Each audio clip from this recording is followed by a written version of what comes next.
Өкмө акындар кетти, илимдүү молдо алымдар кетти. 28 жаштагы каарманыбызды базардагылар жакшы тааныйт. Төрөлгөндөн сколиоз оорусу менен алышып келаткан Бекжандын акыбалы жыл өткөн сайын оорлоп барат. Жараткандын мындай сыноосуна чөгүп калбаган Бекжан мен да башкалардай түз басып, үй бүлө күтүп, оорукчан ата-энемди баксам дейт. Дарыгерлер ага эртерээк операция жасатпасаң коляскага отуруп каласың дешкен. Мен ушу Скөл областы Тоң район Бөкөнбаев айылында турам. Ата-энем менен биргеликте сколиоз оору менен жабыркап келем бала кезинен бери.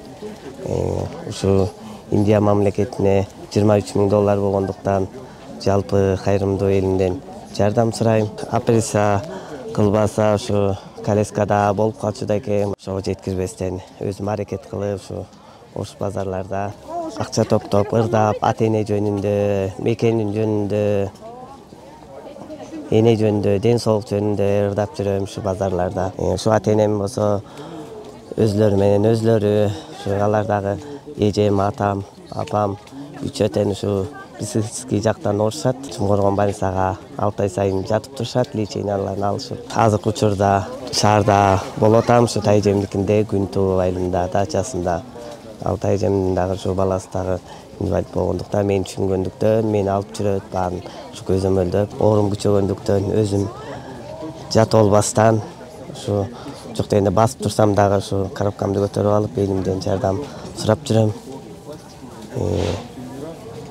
Базарда да ар кандай сөздөр болот экен.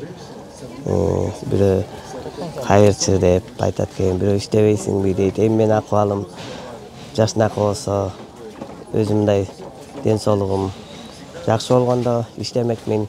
Наоборот элиме, башка муктаждарга жардам бергенге аракет кылмакмын. Мынтип элимден өзүм кайрадан жардамга муктаж болуп отурам. Ошо жардам бериңиздерди суранам дагы бир жолу. Эч бир жан оорубасын. Бекжандын та эжеси Кызылгүл Чаңканованын да 14 жаштагы майып баласы бар. Менин балам да майып. Ошондуктан Бекжанды абдан жакшы түшүнөм. Жээнимдин түздөлүп эл катарына кошулсам деген жакшы ниети бар. Эл жардам кылса бул тилеги ишке ашып калар дейт ал. Бул Доктурбек уулу Бекжан менин бир тууган эжемдин баласы болот. Жалгыз бала, 3 бир тууган. Мунун сөөгүнүн өсүшү асты, анан да арткасы токтобогондуктан операция кылууга туура келет экен. Биз ошол былтыр 7-октябрда Кайрымдуу бол фондунун жетекчиси Азамат Байматов аркылуу чыкканбыз.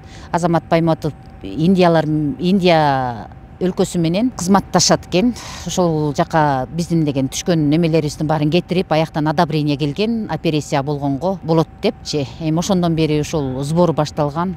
Сбор башталып ушул былтыркы октябрдан баштап Бекжан өзү жалпы элдиге түзмө-түз базарларды кыдырып, ырдап, ошолор аркылуу жалпы элден түшкөн каражаттын суммасы $4,700 болду. Ушул тапта дагы да болсо бул сумманын саны чоң болгондуктан $23,000 операцияга деп айтылган.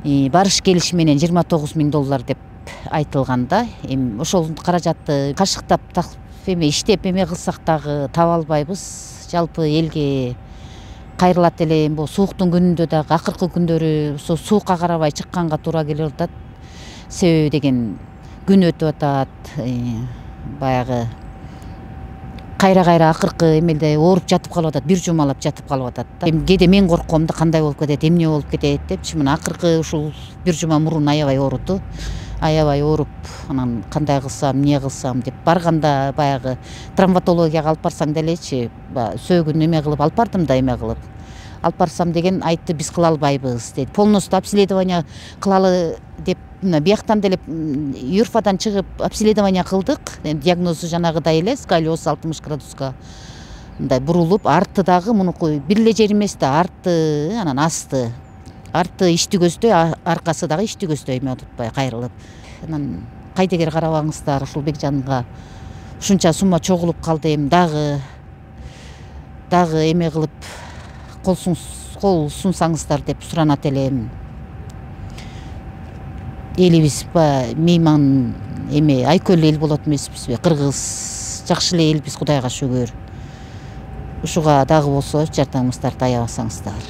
Бекжанга жардам берем дегендер төмөнкү номерлерге акча которсоңуздар болот.